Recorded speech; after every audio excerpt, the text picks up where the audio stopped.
Agradecer a todos os presentes que venceram a corrida de obstáculos para poder chegar até aqui. Agradecer muito ao Henrique, que sempre nos acolhe aqui em todas as reuniões do coletivo, sempre com cerveja gelada. Agradecer aos companheiros do coletivo como um todo, mas principalmente aqueles da comissão editorial, aqueles que contribuíram com textos, no caso do Alcides, do Cezinha, do Cássio, aqueles que contribuíram com discussões, com sugestões técnicas, como Luiz Amorim, todos os que contribuíram para a realização aqui do evento. E, claro, agradecer muito ao Fagner Torres, que todos conhecem, é um jornalista com grande atividade nas redes sociais, ex-blogueiro, atual apresentador do podcast lá do B do Rio, e que gentilmente nos concedeu entrevista e está presente aqui para fazer uma apresentação que não será muito longa, justamente para privilegiar, seguir a interação com os companheiros. Obrigado a todos. Vai.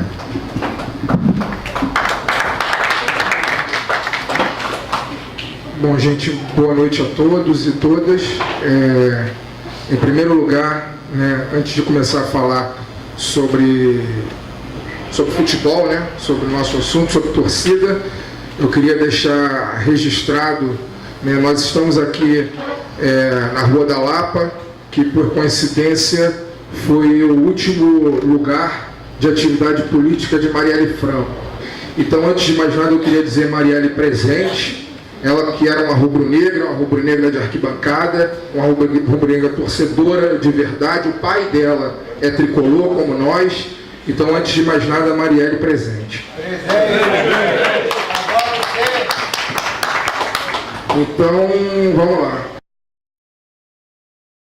Eu sou jornalista, sou uma pessoa que busca ter o olhar um pouco mais aguçado para os acontecimentos que envolvem a nossa sociedade de uma maneira geral, falando de política e futebol. E eu acho que o futebol, além de ser uma das nossas principais paixões, que vem se perdendo aí com o tempo por conta do neoliberalismo desenfreado, que está avançando novamente aí diante da América Latina, o futebol tem muito a ver com tudo que está acontecendo. O futebol também é um instrumento que está sendo cooptado por esse movimento neoliberal desenfreado que vem do norte aí, tomando conta do nosso continente.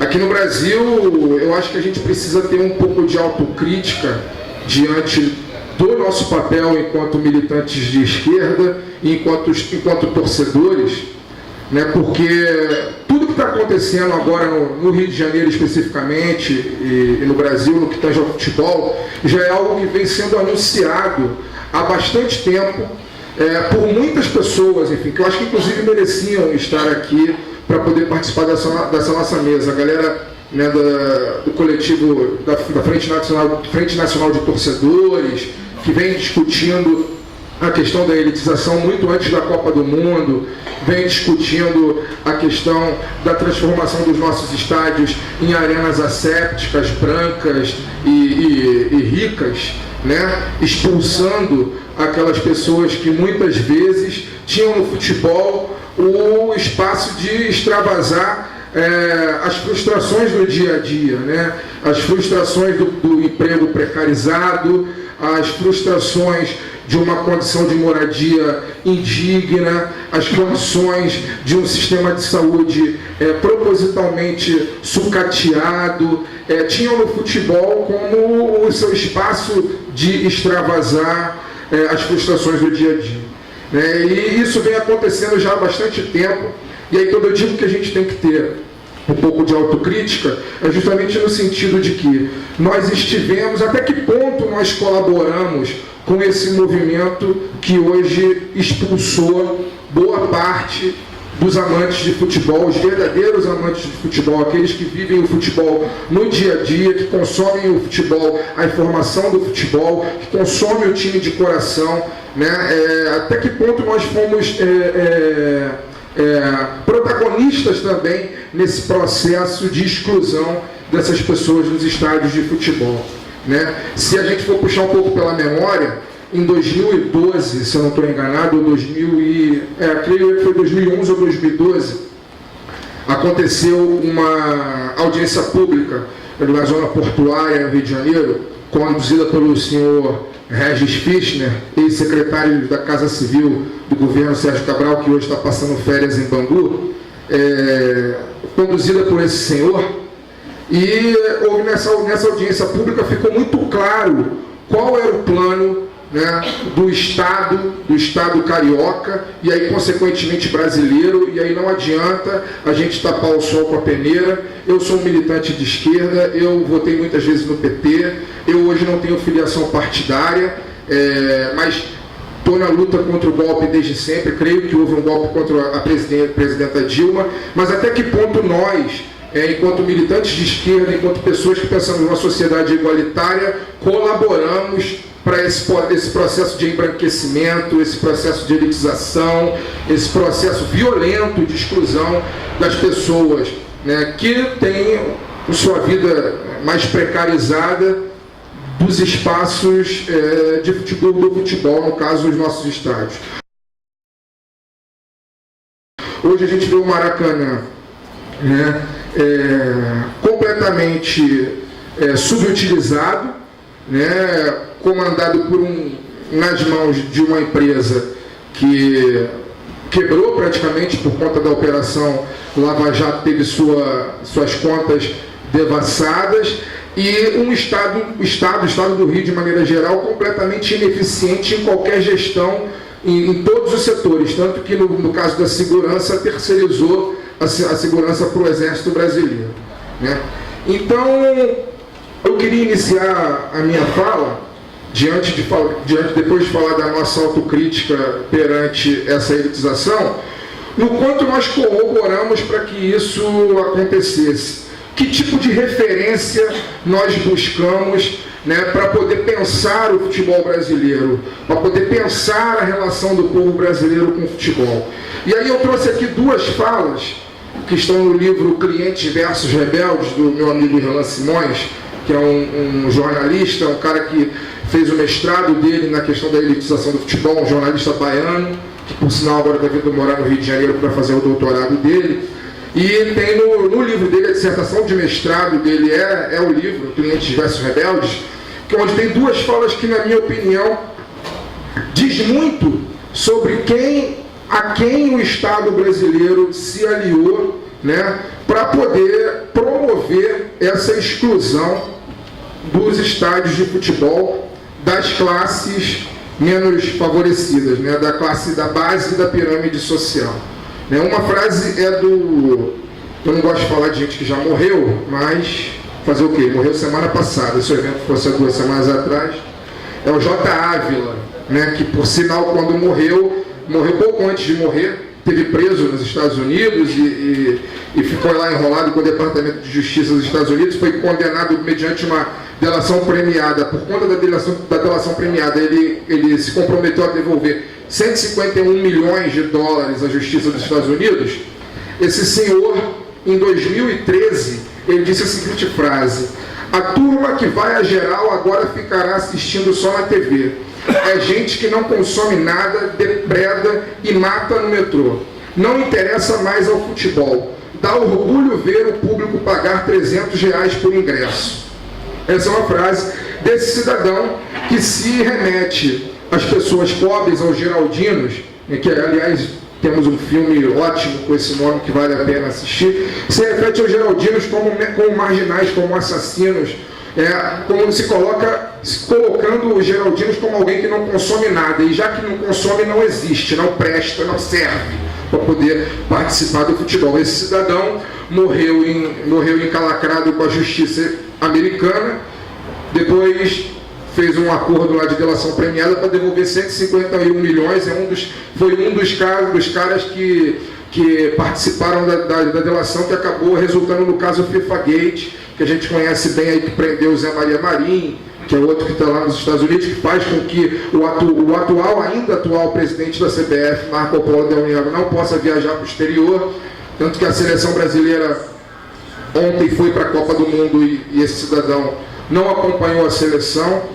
né? E a outra frase também é de uma outra pessoa que eu acho que é mais simbólico ainda, porque está aqui e continua pensando no futebol, continua sendo, inclusive, participando de várias rodas do meio de comunicação, que é de onde eu venho, do meio de comunicação capitalista, continua escrevendo artigos para jornais, escrevendo artigos para revistas e ditando as regras do futebol, formando essa geração que eu chamo, e que o próprio Irlan, no seu livro, chama também de geração cliente, não de geração torcedora, que é o consultor em marketing e gestor esportivo Almir Somoji, né?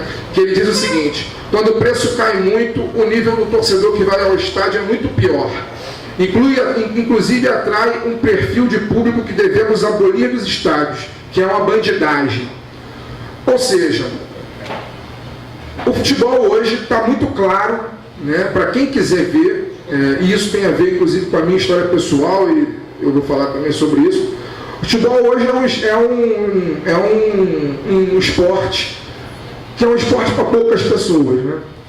A gente hoje vive um momento difícil da história brasileira, né? Um momento confuso. Eu acho que requer um pouco de tempo para a gente poder entender, um pouco de distância histórica para a gente entender o que vem acontecendo no Brasil, sobretudo de 2013 para cá, e aí agora consumando com esses atos que nós estamos acompanhando na última semana aqui dos caminhoneiros e etc. A gente ainda não sabe o que vem por aí. Mas eu fico pensando numa população que vem sendo atacada dia a dia, como falei no começo, pelo neoliberalismo desenfreado, que vem gerando cada vez mais tragédias, desemprego, quebra de empresas e quebra de espaços de ensino e por aí vai, vem massacrando cada vez mais a nossa população. Eu fico pensando no que será o futebol brasileiro daqui para frente, né? Porque se em algum momento o futebol vinha sendo democratizado, eu acho que ele começou como um esporte de elite no início do século XX e foi se popularizando aos poucos. Eu costumo dizer que o Maracanã mesmo nem era um espaço totalmente democrático, haja vista que era cada um no seu quadrado, né? Na geral ficavam os pobres, na arquibancada a classe média, e nos camarotes, ali nas cadeiras cativas, ficava quem tinha mais dinheiro para poder, inclusive, ter uma cadeira cativa. Então ele nunca foi um espaço propriamente democrático, mas pelo menos todo mundo tinha espaço, né? Hoje em dia, né, com a expulsão que aconteceu dos pobres desses espaços, das famosas arenas poliesportivas, né, com a população cada vez mais empobrecida diante dessa crise internacional que nos atingiu e que foi acentuada pelo golpe de Estado em 2016, né? Que tipo de futebol a gente deve ter daqui a algum tempo? Eu, particularmente, estou com 35 anos. Semana passada eu estava comentando e escrevi um artigo sobre as minhas experiências com a Copa do Mundo. E essa é a primeira Copa do Mundo que eu realmente não acompanhei absolutamente nenhum noticiário do que está acontecendo com a seleção brasileira. Soube ontem que ela foi para a Inglaterra, completamente alienada do que está acontecendo no Brasil, né? O que também é um efeito da elitização do futebol, com jogadores cada vez mais afastados das torcidas, cada vez mais afastados dos fãs. Na Copa do Mundo de 2014, que foi a que nós fizemos aqui, nós tivemos a oportunidade de fazer diferente, escolhemos não fazer, né? Fizemos uma Copa para a elite brasileira, com estádios brancos, lotados de brancos, com o pobre assistindo o futebol ou nas fanfests, nas FIFA festas de Copacabana, etc. e tal, ou no churrasquinho de gato da esquina, com a sua gatonete, porque também não tem dinheiro para poder pagar a net em casa, os 230, 250 reais que tem em casa. Então, que tipo de futebol a gente está tendo? Né? Eu não acompanhei absolutamente nada da seleção brasileira, mal sei, inclusive jogadores que foram convocados para a seleção, eu não sei nem como nem como são, né? Quando saiu a convocação do Tite, os amigos nos grupos de WhatsApp ficaram mandando a lista, e eu perguntando quem é fulano de tal, que eu nunca vi, não sei nem como não sei se é preto, se é branco. Isso também é fruto, né, do afastamento que a elitização vem promovendo. E aí eu fico me perguntando qual é o nosso papel enquanto coletivo, né, o coletivo Tricolores de Esquerda, o qual eu ajudei a formar lá atrás. Qual é o nosso papel? Eu acredito particularmente muito no que Sócrates falava, que o futebol não é diferente do que a grande mídia e os grandes pensadores do marketing, como o Amisson hoje e muitos outros pensam. Futebol não é um instrumento de alienação nem um instrumento de segregação. Futebol é um instrumento de mobilização das massas. E aí qual é o nosso papel na mobilização dessa massa no momento, justamente no momento de crise, de ataque às massas trabalhadoras do Brasil? Né? A gente está num momento como diria o finado Leonel Brizola, a gente está atravessando o Rubicão da história. Né? No caso do Fluminense especificamente, no ano que vem, a gente, por exemplo, tem 100 anos do Estádio das Laranjeiras. Né? E aí o que a gente está pensando, né? Do ponto de vista do nosso papel enquanto torcedores de esquerda, enquanto coletivo, enquanto torcedores de um clube cujo estádio completa 100 anos, um estádio histórico, o primeiro estádio construído aqui no Rio de Janeiro, o primeiro palco da seleção brasileira, onde a seleção brasileira conquistou o primeiro título em 1920. O que a gente está pensando, né, daqui para frente? Como a gente está se organizando? Como a gente está aglutinando com outros movimentos? Né?